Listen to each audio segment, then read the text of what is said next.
Hi guys, so this year I have been going crazy. Went to every single store there is possible in my neighborhood looking for gingerbread decor because I absolutely love gingerbread.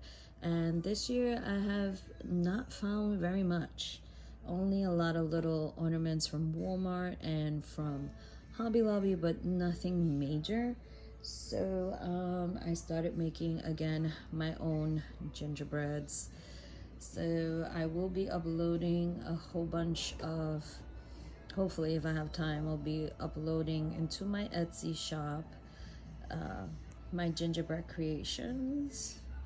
So I'm really happy with the way they came out, especially this little guy. It's so cute.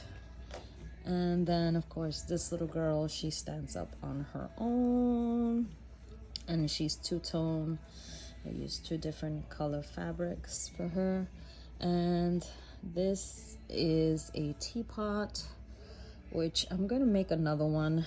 I'm gonna make the handles red so that way it could stand out more and probably not have this big cream puff on the head.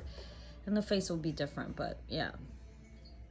And so if you're interested, just contact me on my YouTube channel. Also, there's my Instagram, Crafty Kim Creates, so Crafty Kim 777 on Instagram. And my shop, I don't know what's going on with it, so I'm gonna be switching over to a new shop. So, because I can't seem to open the Crafty Kim shop, so I think I'm gonna be using a different shop this year. So I will try to give you the information to those who are interested. But yeah, so got a whole bunch of little gingerbreads in the works, and let me know what you guys think. um, I had fun making them. I can't wait to continue to make some more. So